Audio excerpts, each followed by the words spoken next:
क्रमशः भाग 26 ताडोबा राष्ट्रीय उद्यान 1978चा डिसेंबर महिना. आल्हाददायक थंडी पडली होती. नवेगाव बांधून गोठणगाव इटियाळ डोहच्या नहरावरून एक रस्ता महागावला जातो. वाटेत शिरोली जवळ थोड्याफार अंतराने तिबेटी लोकांच्या 2 वसाहती दिसतात. दुरून दिसणारी त्यांची मंदिरं व घरांच्या विशिष्ट बांधणीमुळे त्या वसाहती आकर्षक दिसतात. हिमालयाच्या एखाद्या पायथ्याची आठवण करून देतात. महागावहून कुरखेडा, गडचिरोली, मूल असा रस्ता चंद्रपूरला जातो. महागाव ते कुरखेडा ही वाट मोठी तिकट, नदी नाले शेतीवाडीतून जाते. कुठं ती सरस्वती नदीसारखी गडप होते. वावरात काम करीत असलेल्या कुणा शेतकऱ्याला विचारावं तर त्याला त्याच्या गावच्या शिवेपलीकडचं काही माहीत नसतं.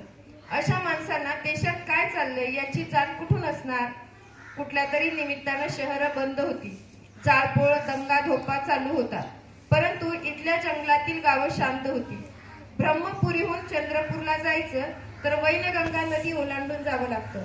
तीवर पूल नाही. पाणी ओसरलं की नदीच्या पात्रात सिमेंटचे पाईप टाकले जातात. त्यावर लाकडाचे लठ्ठे ओंडके व फाटे फांद्या ताट्या घालतात. बांबूंच्या ताट्यावर माती, मुरुम आणि रेती टाकली की रस्ता तयार होतो. त्यावरून नदी पार करायची. परंतु गेल्या आठवड्यात आवळी एवढ्या आकाराची गारपीट झाली. थंडीची लाट सुटली. अवकाळी पावसाची झोड झाली. त्यात कच्चा रस्ता वाहून गेला. नदीच्या पात्रातून कमरे एवढं खोल पाणी खळखळ वाहत होतं. आता पुढं कसं जायचं. गावात चौकशी केली. कळलं की गडचिरोलीवरून एक रस्ता चंद्रपूरला जातो. तो देखील नदीच्या पात्रातूनच. रस्ता कच्चा. तो दुरुस्त केला की नाही याची गावकऱ्यांना माहिती नव्हती. तिथपर्यंत जीपनं जाऊन पाहायचं तर अंतर होतं 60-70 किलोमीटरचं. इथपर्यंत आम्ही अर्ध्या अधिक वाटेवर आलो होतो. अर्ध्या वाटेवरून परत जाण्याची कल्पना पटली नाही. वाटलं पाहूया तरी खरं. वाटेत आरमोरी गाव लागलं. ते रेशमाच्या कोशाकरिता प्रसिद्ध. तिथं पोहोचेपर्यंत दुपारची वेळ झाली. तिथल्या वनकुटीत थांबलो. जेवण केलं. विश्रांती घेतली. तिथं चौकशी केल्यावर कळलं की गडचिरोलीचा रस्ता चालू आहे. तेव्हा कुठं जीव भांड्यात पडला. रस्ता बंद असता तर मात्र नवेगाव बांधला परतण्याशिवाय दुसरा पर्यायच नव्हता. गडचिरोलीवरून मूलकडे जाताना वाटेत असोली मोंढा तळ लागलं. खूप मोठं, पण काठावर एक झाड नाही. आजूबाजूची जमीन रेतेली, पांढरी धूप. राजस्थान वाळवंटातल्या एखाद्या तळ्याच्या दृश्यासारखं वाटत होतं. माधवराव पाटील इथं कैक वेळा रानबदकांच्या शिकारीला आले होते. ते सांगायचे की इथल्या तळ्यात घोड्याच्या तोंडाची मच्छी मिळते. मी त्यांना पुस्तकातलं रंगीत चित्र दाखवून विचारलं, अशी दिसते काय. होय जी. ते चित्र समुद्रात आढळून येणाऱ्या घोड मासळीचंच होतं. घोड मासळी इथं मिळण्याची शक्यता नव्हती. साहेब, मी इथं शिकारीला आल्यावर एका ढिवरानं ही मच्छी दाखवली होती. माधवराव पाटील असं म्हणाल्याचं मला आठवलं. या विचारातच मी मूलला पोहोचलो. सूर्य मावळतीला झुकला होता. रस्त्याच्या दोन्ही बाजूना छोटी छोटी तळी दिसत होती. त्यात शिंगाड्याची लागवड केली होती. डोंगीत बसून शिंगाडे तोडायला निघालेल्या ढिवरांच्या चाहुलीने सावध झालेली शेकडो रानबदकं आभाळात उडताना दिसली. मूलजवळ वैनगंगेच्या काठी मार्कंडेश्वराचं पुरातन सुंदर मंदिर आहे. एकदा आलमेलकर या मंदिराची रेखाटनं काढायला आले होते. तेव्हा मीही त्यांच्याबरोबर होतो. ती पुणवेची रात्र. भटकत भटकत आम्ही नदीकाठी येऊन बसलो. समोर नदीचं विशाल पात्र. चंद्राच्या प्रकाशात लहान लहान मासे चमकत. जणू आकाशगंगा पाण्याच्या पृष्ठभागावर अवतरली आहे असं वाटलं. मंदिराच्या शिखराचं प्रतिबिंब दिसत होतं. मला त्या पुणवेची मनात पुन्हा एकदा आठवण झाली. बघता बघता रस्त्याच्या दोन्ही बाजूनं सागाची घनदाट जंगलं लागली. सूर्याच्या मावळत्या प्रकाशात सागाच्या दाट सावल्या रस्त्यावर पडल्या. हवेतील गारठा जाणवू लागला. मैलोन मैल रस्त्यानं जाताना घनदाट हिरव्या जंगलासारखं सुंदर दृश्य नाही. चंद्रपूरला पोहोचलो. तो अंधार पडला. ड्रायव्हरनं शिंदेनं सांगितलं की गाडीतलं पेट्रोल संपले. ताडोबाला जायचं तर पेट्रोल इथंच घ्यावं लागेल. गावात पेट्रोल पंपावर चौकशी केली. पेट्रोल मिळेना. शेवटी तिथल्या वनाधिकाऱ्याने व पोलीस अधिकाऱ्यांच्या ओळखीनं पेट्रोल घेतलं. या साऱ्या खटाटोपात रात्र झाली. इथून ताडोबा 40-50 किलोमीटर. जीप ताडोबाच्या वाटेला लागली. गार वारे अंगाला झोंबू लागले. काळोखात खडदाट जंगलातून जीप चालली होती. अधून मधून लाकडाची वाहतूक करणाऱ्या बैलगाड्या दिसायच्या. गाड्यांची लांबच लांब रांग संथ गतीने चाललेल्या. त्यातले गाडीवान झोपेनं पेंगलेले. ताडोबाला पोहोचलो तो प्रवेशद्वार बंद. सूर्यास्तानंतर इथली चोहोबाजूची प्रवेशद्वार बंद होतात. चौकीदाराला परवाना दाखवून गेट उघडावयास सांगितलं आणि ताडोबा राष्ट्रीय उद्यानात प्रवेश केला. अनोळखी जंगल नेहमीच गूढ वाटतं. अंधारामुळे त्यात रहस्य डोकावू लागतं. अंधाराला चिरत जीप चालली होती. रस्त्याच्या दोन्ही बाजूंना घनदाट जंगल. त्यातल्या काही वृक्षांना काजव्यांमुळे आकार आला होता.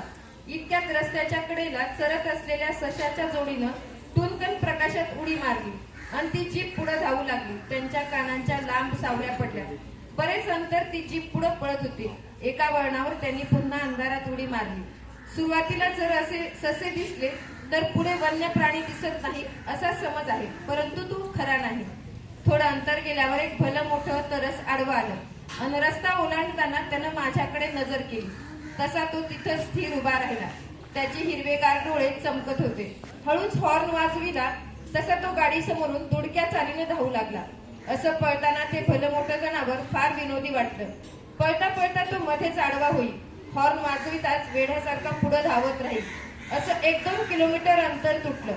शेवटी जोरानं हॉर्न वाजविताच रस्ता ओलांडून त्यानं पलीकडे उडी मारली आणि तो अंधारात दिसेनासा झाला. अंधाराचा लचका तोडून 3 आकार बाहेर यावेत तसं एक भलं मोठं अस्वल आणि तिची थोराड पिलं रस्ता ओलांडीत असताना जीपच्या दिव्याच्या प्रकाशात दिसली. प्रकाशाचा झोत ती सहन करू शकली नव्हती. इतक्यात ती तिघं रस्त्याच्या मधोत उभी राहिली. त्यांनी आपली डोकी एकत्रित आणली आणि खाली पाहू लागली. त्यांनी पुन्हा प्रकाशाकडे पाहिलं नाही. तशीच ती हळूहळू रस्त्यावरून चालत पलीकडे जात होती. अशा परिस्थितीत मलाही हसू आवरलं नाही. ताडोबा रानगव्यासाठी प्रसिद्ध आहे, पण अद्याप ती कशी दिसली नाहीत या विचारात असताना काळ्या भिंतीसारखा दिसणारा रानगव्याचा कळप प्रकाशात सामोरा आला. त्यातल्या प्रचंड धिप्पाड गव्यानं आमच्या दिशेनं शिंगे रोखली. इतरांनी मोठा फेर धरला. त्यात 3-4 पिलं होती. ती 1-2 महिन्यांची असावी. त्यांना संरक्षण देण्यासाठी ही फळी धरली होती. जीपच्या दिव्यांचा प्रकाश त्या कळपावर पडला होता. ड्रायव्हरला जीप हळूच मागं घेण्यास सांगितलं. गव्याची प्रतिक्रिया कशी राहील याची कल्पना करवत नव्हती. कदाचित शिंग रोखून उभे असलेल्या प्रचंड काय गव्यानं वेगानं पुढे येऊन जीपला धडकही मारली असती. मेळघाटात अशा गव्यांनी जीप उलटून पाडल्याचं मी अनेकदा ऐकलं होतं. तोच ड्रायव्हरचा हात नकळत हॉर्नवर पडला. तसा तो अकस्मात वाजला. तशी ती पिल्लं आपल्या माता पिता बहीण भाऊ आणि मावशीच्या रिंगणातून बाहेर पडण्याचा प्रयत्न करू लागली. ती बिचकली होती. सारी जण त्यांना आवरू लागली. साऱ्यांचं लक्ष त्या शावकांकडे होतं. जीप मागं घेताना पुन्हा अवचित हॉर्न वाजला. तेव्हा पिलं शेपटी उंचावून उधळली. त्यांच्या मागोमाग कळप निघून गेला. आमच्या पुढं मृत्यूच्या रूपानं उभा असलेला यमरूपी गवा फुसफुसत गरकन वळून कळपाला जाऊन मिळाला. मला माधवराव पाटलांची आठवण झाली. ते सांगायचे, अशा परिस्थितीत माणसांना आरडाओरडा फेकत पळून जाण्याच्या खटपटीत पडू नये. धीर धरावा. शांत चित्तानं राहिल्यानंच जंगलातील असे धोके टळू शकतात. एका विलक्षण अनुभवातून गेल्यावर मनावरील ताण कमी झाला. अंधारातून दिवलीचा प्रकाश यावा तशी शुक्राची चांदणी आभाळात समोर दिसत होती. एखाद्या पतिव्रतेच्या कुंकुम तिलकासारखी मी त्या चांदणीकडे पाहत होतो. बांबूंच्या जंगलामुळे तिथल्या अंधाराची घनता वाढतच होती. इतक्यात भक भक भक असा आवाज कानावर आला. जंगलातील प्रत्येक आवाजाला एक विशिष्ट प्रकारची घनता लाभते. आवाजाचं हे सौहार्द तुम्हाला कधी प्राणी संग्रहालयातून ऐकायला मिळणार नाही. तो आवाज नील घोड्याचा होता. रात्री तळ्याकाठच्या वनविश्रामगृहात थांबलो. समोर सुंदर तळ, चोहो बाजूने घनदाट जंगल, वर जांभळ्या आभाळात लक्ष लक्ष चांदण्या. त्यांचं देखणं प्रतिबिंब तळ्यात पडलेलं. उजाडण्यापूर्वी उठून तळ्याभोवतालच्या रस्त्यानं फिरायला निघालो. रात्रभर तळ्याच्या चिखलात फटकन मारून बसलेली रानडुकरं सारं अंग झटकून जंगलाकडे परतत होती. पुढं भला मोठा एकांडा नर भिजल्यामुळे एखाद्या भूतासारखा कुरूप दिसत होता. टिटव्यासारखा ओरडत होता. तळ्याकाठच्या हातभर उंच गवतात कांचन मृग चरत होते. त्यांचे डोळे वितळलेल्या काळ्या हिऱ्यासारखे दिसत. कांचन मृगाची एक सवय आहे, दिवसभर ते साऱ्या जंगलात चरत राहतील, पण अंधार पडला की टाहो देत ते मनुष्य वस्तीजवळ रात्रभर आसऱ्याला येतील आणि दिवस उगवायच्या आत पुन्हा जंगलात चरायला जातील. आता ही चितळं हळूहळू कळपानं जंगलाची वाट धरीत होती. तीन सांबर मध्येच थांबून बावरलेल्या नजरेनं आमच्याकडे पाहत होते. एक मोठी मादी, तिचं एक पिलू आणि पिलाची थोरली बहीण. नर कधी त्यांच्याबरोबर दिसायचा नाही. तळ उजळू लागलं. पाण्यावर वाफा दिसत होत्या. त्यांचं हळूहळू धुकं बनत होतं. काठावर असलेल्या पार जांभळीच्या झाडाचं प्रतिबिंब पाण्यात पडलं होतं. तळ्याच्या काठावर देवघाटात लाल रंगाची अडई नावाची रानबदकं थव्या थव्याने चरत होती. नाकेराची जोडी तळ्यावरच्या आभाळात उडत होती. सूर्य उगवला होता. त्याची सोनेरी किरणं पाण्यावर पडली. मोतिया रंगावर काळे ठिपके असलेल्या किलकिल्याची जोडी हवेत पंख स्थिर करून चोच खाली करून माशांचा वेध घेत होती. दोन सुसरी आपलं लांब तोंड पाण्यावर काढून काठावर येत होत्या.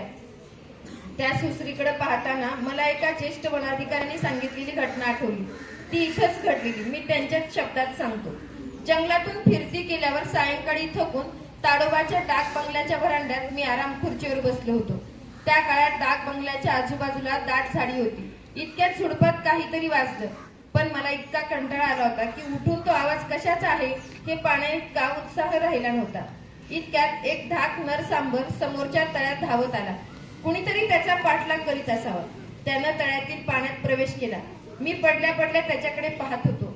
इतक्यात त्याचा पाठलाग करीत असलेला रानकुत्र्यांचा कळप तेथे पोहोचला. रानकुत्र्याने धपाधप पाण्यात उड्या टाकल्या. पोहत पोहत ती सांबराचा पाठलाग करू लागली.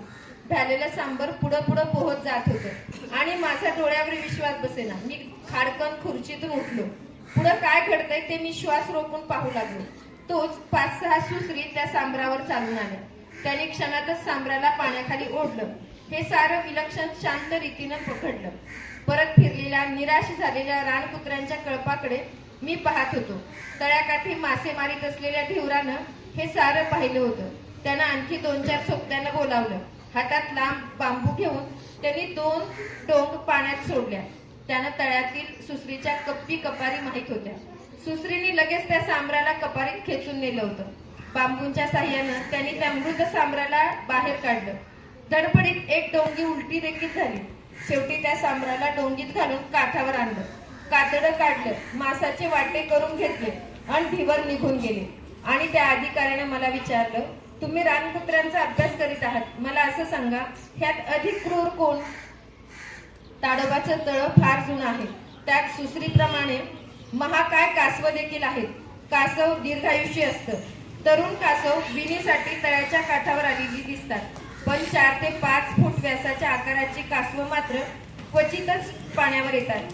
100 वर्षातून एकदा ते पाण्यावर येते असा उल्लेख संस्कृत ग्रंथात आढळून येतो. एका बलाढ्य कासवाची व सुसरीची झुंज पहिल्याच तिथं मनू ढिवर सांगत होता. तळ्याभोवतीचा परिसर पाहून मी परतलो. लगेच मला भामरागडकडं निघायला हवं होतं. तर अशा